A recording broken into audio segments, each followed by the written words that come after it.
माझा मोबाईल खाली पडेल ना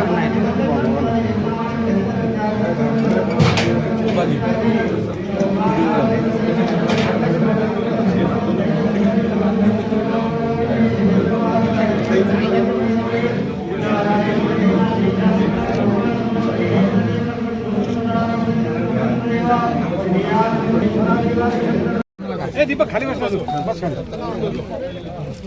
एक मिनिट थोडं मागे सर कपाटी मागे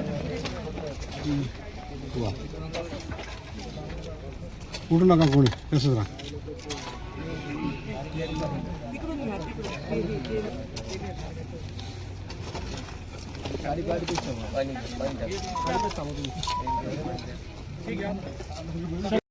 जरा मागे या सगळे थोडं मागे हे साहेब मागे थोडं हो सर साहेब हो साहेब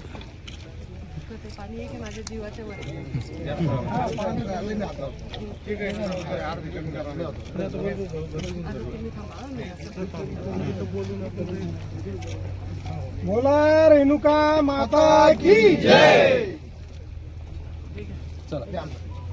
देश बदलण्याचा संकल्पच केवळ जीवन असणाऱ्या व्यक्तीसाठी आपण प्रार्थना करणे आपलं किमान कर्तव्य आहे आणि ती व्यक्ती म्हणजे साक्षात नरेंद्र मोदी. मी तर द्वारकेला गेले, सोमनाथला गेले, मी प्रत्येक देवस्थानाला गेले. माझा योग असा आहे की गुजरात मधून जाऊन मला त्यांच्यासाठी प्रार्थना करण्याचा योग आहे. हे रेणुका माताचं मंदिर आहे आणि रेणुका माता आमची कुलदेवता आहे. मला रेणुका मातेची ओटी भरा असं सांगितलं कोणीतरी की अधिक मासात देवीची आपल्या कुलदेवीची ओटी भरा. मला काही माझ्या कामामुळे आणि व्यस्ततेमुळे जाता तर दरवेळी भाऊकडे येत नाही. मी विचार करत होते की रेणुका मातेची कशी ओटी भरावी. मला हे माहिती नव्हतं.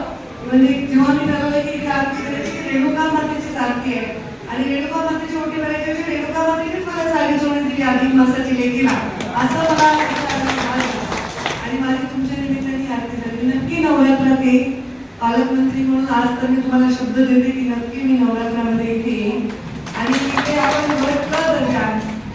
बळ करण्यासाठी नारायणराव आणि मी प्रयत्न करू आणि मी यशस्वी प्रयत्न करेन. म्हणजे त्यांनी पत्र द्यावं इथे घालून व्हिडिओनी आणि यांनी प्रस्ताव जिल्ह्याला पाठवावा, जिल्ह्याकडनं तो आम्हाला पाठवावा. जयकुमार गोरे यांच्या ऑफिसला एक व्यक्ती बसवून ठेवून त्यांनी आपल्याला पूर्ण करून येईल शब्द त्यामुळे आपण सर्व इथे एवढ्या संख्येने आलात. आपण वृक्षारोपण पण करतोय. एक पेड मागे नाम मोदीजींनी सांगितलंय पण मी मुद्दे साहेबांसाठी एक म्हणून एक पेड तुका केला ती सुद्धा घोषणा केली. म्हणजे प्रत्येकात दोन राहायला आई आणि वडिलांना कसं होतंय. आई आपल्यावर वेळ करते, आपल्याला जन्म देते तर वडील आपलं पालन पोषण करतात. वडिलांना सुद्धा आपण लक्षात ठेवलं पाहिजे. त्यांच्या सावलीत आपण वाढत असतो तर ती सावली आपण आपल्या पुढच्या पिढीसाठी ठेवली पाहिजे. आता मी इथे संस्थेला भेट दिली आणि खूप छान वृक्षारोपण तिथे केलेलं पाहिजे. या सगळ्या वृक्षारोपणी त्यांच्या संस्थेने केलेलं आहे. अजून आपण हे वृक्षारोपण करायला हवं. पुढच्या पिढीसाठी घर, धान्य, संपत्ती, सोनं, नाणं, जमीन, जायदाद काही नाही. तुम्हाला ठेवायचं आहे हा निसर्ग ठेवायचा आहे, डोंगर ठेवायचे, दऱ्या ठेवायच्या, नद्या ठेवायच्या, झाड ठेवायचे, ऑक्सिजन ठेवायचा आहे. बघा किती गरमी वाढली. इथे वयस्कर माणसं असतील, जुने माणसं असतील. तुम्हाला लक्षात येईल की पूर्वी 10 वर्षापर्यंत कृष्णाला एवढे कमी वृक्ष नव्हते. पण जशी प्रगती होत आहे तशी निसर्गाचा खूप प्रहार होत आहे. ते पण आपला संकल्प आहे. मोदीजींनी तो दिलाय तेव्हा आपण वृक्षारोपण पण इथे करणार आहोत. हे प्रत्येकाने एक वृक्ष लावा. तुमच्या वाढदिवसाला वृक्ष लावा, तुमच्या घरी सुख असेल वृक्ष लावा, लग्न असेल वृक्ष लावा, दुःख झालं तर गेला त्याच्या नावाने वृक्ष लावा. पण वृक्ष मात्र लावण्याचा संकल्प आपण करा. मी 3 जूनला साहेबांच्या समोर गेलेला आहे आणि मला वाटतं जोपर्यंत माझा श्वास चालू आहे जेवढे मी श्वास घेईन तेवढं वृक्ष लावण्याचा